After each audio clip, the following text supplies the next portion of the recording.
নমস্কার, কেমন আছেন সবাই? আশা করি সকলেই ভালো আছেন। আমি চুমকি আরও একবার আমার চ্যানেলে আপনাদের সকলকেই স্বাগত জানাই। আজকের ভিডিওতে আমি আপনাদের এই ডিজাইনার চুড়িদারটা কিভাবে সেলাই করেছি সম্পূর্ণটা আপনাদের সঙ্গে শেয়ার করব। আর এর যে কাটিংয়ের ভিডিওটি আছে আমি অলরেডি আমার চ্যানেলে আপলোড করে রেখেছি। কাটিংয়ের ভিডিওতে আমি দেখিয়ে দিয়েছি সূত্রের সাহায্যে কিভাবে আপনারা চুড়িদার খুব সহজেই কাটিং করে নিতে পারবেন। তো এই ভিডিওর ডেসক্রিপশন বক্সে গেলে আপনারা কাটিংয়ের ভিডিওর লিঙ্ক খুব সহজেই পেয়ে যাবেন, অথবা আপনারা আই বাটনে ক্লিক করলেও ভিডিওর লিঙ্ক পেয়ে যাবেন। তো এটা হচ্ছে মেন কাপড়। মেন কাপড়েই কিন্তু আমি সমস্ত পার্টগুলো কাটিং করে দেখিয়েছি। প্রথমে আমি লাইলিন কাপড়ের ঘেরের কাছে 1 ইঞ্চি করে কাপড় মুড়ে নিয়ে সেলাই করে নিচ্ছি।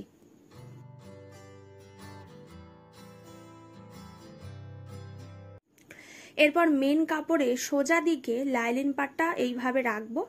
এরপর গলার যে ডিজাইন আছে ডিজাইন বরাবর পুরোটা 1/2 ইঞ্চি করে সেলাই করব। আমি কিন্তু এখানে সোজা কাপড়ের ওপরে লাইলিন পাটটা রেখেছি।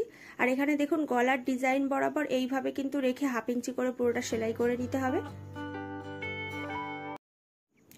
লাইলিন কাপড়টা এখানে আমি উল্টে নেব। তো উল্টে নেওয়ার আগে ডিজাইন বরাবর এখানে কাট দিয়ে দিতে হবে।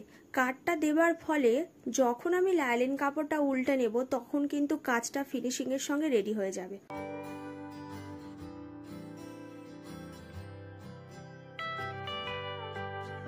তো পুরো গলার ডিজাইনে আমি এখানে কাট লাগিয়ে নিয়েছি। এরপর লাইলিন কাপড়টাকে উল্টে নিয়ে এর ওপর থেকে আরো একটা চাপ সেলাই দিয়ে দিয়েছি। এইভাবে ব্যাক পার্টটাকেও কিন্তু রেডি করতে হবে। এরপর ফ্রন্ট পার্ট এবং ব্যাক পার্টের পুটের অংশ প্রথমে সেলাই করে নিতে হবে। পুটের অংশ সেলাই করে নেবার পরে হাতার পার্টটা একেবারে মিডিল থেকে লাগিয়ে নেব। হাতার পার্ট সবসময় কিন্তু হাতার মিডিল থেকেই লাগাবেন, যার ফলে দুই সাইডে যদি কাপড় একটু করে বেশি হয় তখন কিন্তু আমি কেটে বাদ দিয়ে দিতে পারবো।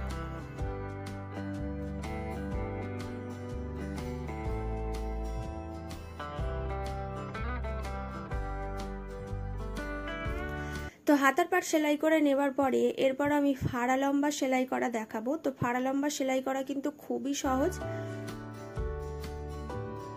প্রথমে আমি কাপড়টাকে এইভাবে উল্টে নিয়েছি। এরপর যতটা আমি এক্সট্রা কাপড় নিয়েছিলাম সেই এক্সট্রা কাপড় বরাবর কিন্তু এখান থেকে 1.5 ইঞ্চি করে আমি সেলাই করে যাব।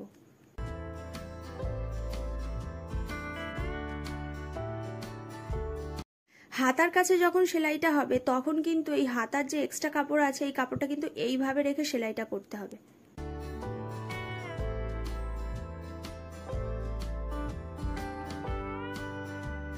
তো হাতার কাছ থেকে 1.5 ইঞ্চি করে যতটুকু হিপের জন্য মাপ রেখেছিলাম সেই মাপ বরাবর 1.5 ইঞ্চি করে সেলাই করছি।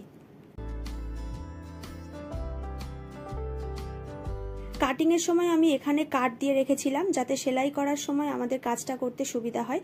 তো এই পর্যন্তই কিন্তু আমি 1.5 ইঞ্চি করে সেলাইটা করছি। এরপর যে এক্সট্রা কাপড়টা থাকবে এটা কিন্তু চুড়িদারের ফাড়া লম্বা।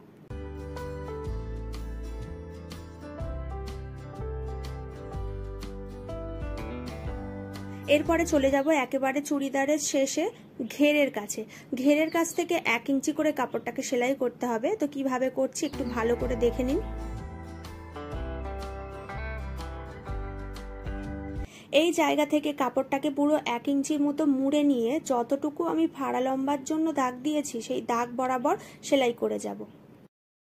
আজকের এই চুড়িদারটা কিন্তু আমি একটা শাড়ি থেকে বানিয়েছি। আপনারা যদি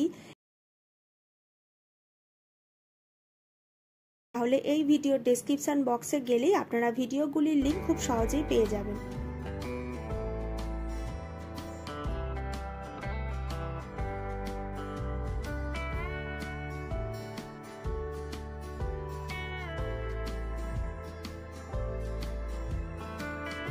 এই জায়গায় একটু ভালোভাবে লক্ষ্য করুন, যেখানে হিপের শেষ এখান থেকেই কিন্তু ফাড়া লম্বা শুরু হয়। তো এইখানে কাপড়টাকে এইভাবে মুড়ে নিয়ে প্রথমে একবার সেলাই করছি।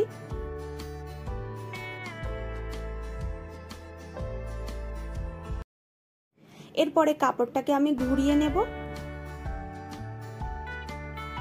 কাপড়টাকে ঘুরিয়ে নেবার পরে এই সাইডের যে পার্টটা আছে এই পার্টটাকেও একই রকম ভাবে 1 ইঞ্চির মতো এইভাবে মুড়ে নেব।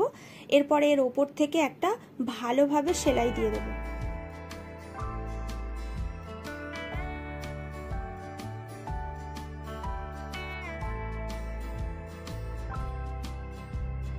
তো সেলাইটা একটু ভালোভাবে দেবেন। এরপর কাপড়টাকে ঘুরিয়ে নিয়ে যেমনটা আগের পাটে সেলাই করেছিলাম এখানেও 1 ইঞ্চি করে কাপড়টাকে সেলাই করে নেব।